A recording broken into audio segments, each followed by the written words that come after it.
नमस्कार मित्रांनो, मी सोमनाथ मनगटे. ज्ञानसंस्कार यूट्यूब या चॅनलमध्ये ज्ञानसंस्कार कोचिंग या यूट्यूब चॅनलमध्ये सर्वांचं स्वागत करतो. बघा, आज आपण बघणार आहोत NMMSसाठीचं गणित. त्यातला पहिला चॅप्टर आज आपण बघतोय, परिमेय व अपरिमेय संख्या. बघा, पहिला प्रश्न काय, सर्वात लहान नैसर्गिक संख्या व सर्वात मोठी ऋण पूर्णांक संख्या यांचा गुणाकार किती. आता काय म्हटलेलं आहे बघा, सर्वात लहान नैसर्गिक संख्या. आपल्याला माहिती आहे नैसर्गिक संख्या 1, 2, 3 तर 1 पासून सुरुवात होते, म्हणून सर्वात लहान नैसर्गिक संख्या 1 आणि सर्वात मोठी ऋण पूर्णांक, ऋण म्हटल्याच्या नंतर ऋण 1 ही यांचा गुणाकार. आता सर्वात मोठी ऋण पूर्णांक संख्या 1 असते म्हणून आपण वजा 1 असते म्हणून आपण वजा 1 घेतलं. यांचा जर गुणाकार आपण केला 1 1 1 प्लस मायनस मायनस तर उत्तर येतं आपलं वजा 1.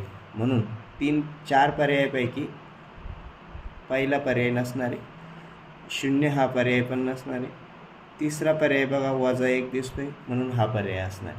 तर अशा पद्धतीनं आपण हा पहिला प्रश्न बघितला. आता बघू आपण दुसरा प्रश्न. बघा, दुसरा प्रश्न काय, 2 परिमेय संख्यांच्या दरम्यान किती परिमेय संख्या असतात. तर लक्षात असू द्या, परिमेय संख्यांच्या दरम्यान कोणत्याही 2 परिमेय संख्यांच्या दरम्यान अनंत परिमेय संख्या असतात, म्हणून पर्याय क्रमांक 2 अनंत. तिसरा प्रश्न बघूया आपण, पुढील अपरिमेय संख्या ओळखा. आता बघा, पहिला जो पर्याय 49 वर्गमुळात 49/25 तर याचं वर्गमूळ निघतं बघा 7/5. ज्या संख्येचं वर्गमूळ निघत असेल किंवा जी पूर्ण वर्ग संख्या वर्गमुळात असेल तर ती परिमेय संख्या असते, म्हणून पहिली ही परिमेय संख्या आहे. दुसरी बघा, 0 वर्गमुळात 0.25चं वर्गमूळ निघतं बघा 0.5 म्हणून ही सुद्धा अपरिमेय संख्या होणार नाही. तिसरे बघा, वर्गमुळात 4/2 याला जर आपण सॉल्व केलं तर वर्गमुळात 2 उत्तर येतं आणि वर्गमुळात 2चं वर्गमूळ निघत नाही, म्हणून वर्गमुळात 4/2 ही अपरिमेय संख्या आहे. तसंच ही होईल का बघा, तर 8/2 याला जर आपण सॉल्व केलं 2 1 2 2 4 8 वर्गमुळात 4 याचं वर्गमूळ निघतं बघा 4चं वर्गमूळ 2, म्हणून या ठिकाणी 1 2 आणि पर्याय 4 ह्या परिमेय संख्या आहे आणि पर्याय 3 ही मात्र अपरिमेय संख्या होईल. बघा, प्रश्न चौथा, पुढे दिलेल्या संख्यांपैकी विसंगत संख्या ओळखा. आता विसंगत संख्या ओळखत असताना बघा, वर्गमुळात 6 तर 6चे वर्गमूळ निघत नाही. त्याच्यानंतर वर्गमुळात 3 3चं सुद्धा वर्गमूळ निघत नाही. वर्गमुळात 5 5चं पण वर्गमूळ निघत नाही. वर्गमुळात 4 4चं वर्गमूळ 2 असतं, म्हणून विसंगत म्हटलं तर पर्याय क्रमांक 4 या ठिकाणी येत असतो मित्रांनो. पुढचा प्रश्न पहा, सर्वात लहान नैसर्गिक संख्या व सर्वात मोठी ऋण पूर्णांक संख्या यांच्यातील फरक किती. सर्वात लहान नैसर्गिक संख्या आपल्याला माहिती 1 आहे आणि सर्वात मोठी ऋण पूर्णांक संख्या पहिल्याच प्रश्नात आपण बघितलं बघा, वजा 1 ही सर्वात मोठी ऋण पूर्णांक संख्या असते. यांच्यातील फरक, कोणत्याही 2 संख्यांमधला फरक जर विचारला तर वजाबाकी करायची असते मित्र. तर 1 वजा 1 याची जर वजाबाकी आपण केली तर 1 वजा वजा अधिक आणि हा 1 अधिक 1 2, म्हणजे सर्वात लहान नैसर्गिक संख्या आणि सर्वात मोठी ऋण पूर्णांक संख्या यांच्यातील फरक किती आला तर 2 आला बघा, म्हणून पर्याय क्रमांक 3. पुढे दिलेले बघा, पुढीलपैकी अखंड आवर्ती संख्या कोणती. अखंड आवर्ती म्हणजे काय पहा, ती अखंड म्हणजे पुढं चालूच राहणार नाही आणि आवर्ती म्हणजे पुन्हा पुन्हा अंक येणारे. तर या ठिकाणी ही खंडित आहे बघा, त्याच्यामुळं ही अखंडित होणार नाही, पर्याय 1. दुसरा जो पर्याय मित्रांनो तर तो सुद्धा खंडित आहे म्हणून हा पण आपल्याला चालणार नाही. तिसरा पर्याय हा सुद्धा खंडित आहे आणि चौथा जो पर्याय तर या ठिकाणी जो बार आपल्याला दिसतोय हा दर्शवतोय अखंड आवर्ती आहे, म्हणून पर्याय क्रमांक 4 बरोबर उत्तर आहे. 7वा प्रश्न बघूया आपण आता. बघा, 56/37 या परिमेय संख्येचे दशांश रूप कोणते? पर्याय आपल्याला 4 दिलेले बघा. आता 56/37 याचं उत्तर काढण्यासाठी आपल्याला 37चा पाढा तयार करून घ्यावा लागेल मित्रांनो. जेव्हा केव्हा अशा, आता 37 ही मोठी मूळ संख्या आहे, त्यामुळे हिचा पाढा आपल्याला पाठ करायला जर केला तर चांगलीच गोष्ट आहे, पण नसेल तर मग तुम्ही अशा पद्धतीने मी इथं तयार केलेलं या पद्धतीने करू शकता. बघा, 56/37 याचं उत्तर काढूया आपण. 37 एक 37, 56मधून जर 37 गेले तर बाकी उरतात 19.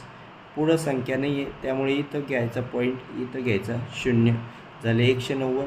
190च्या पाठीमागची संख्या बघा 185 किती नंबरला येते? ती 37च्या पाड्यात तर 5 नंबरला येते, म्हणून 37 पंच 185.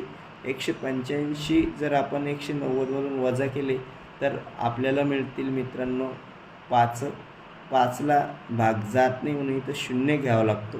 त्यानंतर पुन्हा 37ने 50ला भाग द्या. 37 एक 37, 50मधून आपण जर 37 काढले तर बाकी उरतात 13. 13ला भाग जात नाही, पुढं संख्या नसल्या कारणानं पुन्हा इथं 0 घ्यावा लागतो आणि झाले 130. 130 येतात का पाड्यात किंवा त्याच्या पाठीमागची संख्या? तर तुम्ही बघा या ठिकाणी 148 मोठी होईल, 111. 37 त्रिक 111, 37 त्रिक 111. 111मधून जर 130मधून जर आपण 111 वजा केले तर आपल्याला पुन्हा मिळतात 19.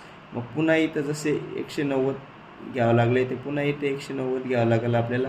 पुन्हा 37 पंच, परत 37 एक 37 त्रिक, म्हणून 5 1 3 हा संख्येचा गट पुन्हा येईल, म्हणून आपलं उत्तर आलं बघा 1.513 आणि 12. तर या असा पर्याय बघा, पहिला पर्याय आहे पण तिथं ठीक आहे 3 नाही आहे, इथं 1.315 हे पण होणार नाही कारण 3 पाहिजे आपल्याला. इथं बघा तिसरा पर्याय 1.513 आणि त्याच्यावर बार दिलेले आहे पाठीमागच्या संख्येवर, म्हणून आपला पर्याय क्रमांक 3 उत्तर हे बरोबर आहे. अशा पद्धतीने तुम्हाला सॉल्व करावं लागेल. बघा, वेगवेगळ्या प्रकारचे गणित आहे, त्यातले मी सगळे जे गणित आहे वेगवेगळ्या प्रकारचे ते घेण्याचा प्रयत्न केलेला आहे. बाकी सारखे गणितं डबल घेत नाही, त्याचं कारण की आपला टाईम वाचेल. बघा, पुढचा प्रश्न, दिलेल्या परिमेय संख्येपैकी कोणती संख्या ही पूर्णांक संख्या आहे? आता कोणती संख्या पूर्णांक आहे हे आपल्याला पाहण्यासाठी बघा 3/5 याचं उत्तर आपल्याला दशांशामध्ये येतं, म्हणून ही सुद्धा पूर्णांक होणार नाही. बघा, -8ला जर तुम्ही 4ने भाग दिला तर काय उत्तर येईल? 4 1 4, 4 2 8, मायनस प्लस मायनस. हे बघा पूर्णांक संख्या आपल्याला मिळाली, म्हणून दिलेल्या परिमेय संख्यांपैकी -8/4 ही पूर्णांक संख्या आहे, पर्याय क्रमांक 2. त्यानंतर बघा प्रश्न क्रमांक 9, पुढीलपैकी कोणत्या पर्यायातील संबंध अचूक आहे? आता कोणता संबंध अचूक आहे म्हटल्यावर यात योग्य पर्याय आपल्याला निवडायचा आहे मुलांना. तर या ठिकाणी निवडत असताना बघा, कोणतीही ऋण संख्या ही धन संख्येपेक्षा लहान असते. या ठिकाणी ऋण संख्या -2/4 ही 5/4 पेक्षा मोठी दाखवलेली आहे, त्याच्यामुळे पर्याय 1 हा चुकीचा आहे. पर्याय 2 बघा, -2/3 ही मोठी दाखवलेली -1/2 मध्ये. आता दोन्ही ठिकाणी ऋण आहे, मग काय करावं लागेल आपल्याला? दोन्ही संख्यांचे छेद समान करावं लागेल. मग बघा -2/3 ला आपण दुसऱ्या अपूर्णांकाच्या छेदानं गुणून घेऊया 2ने.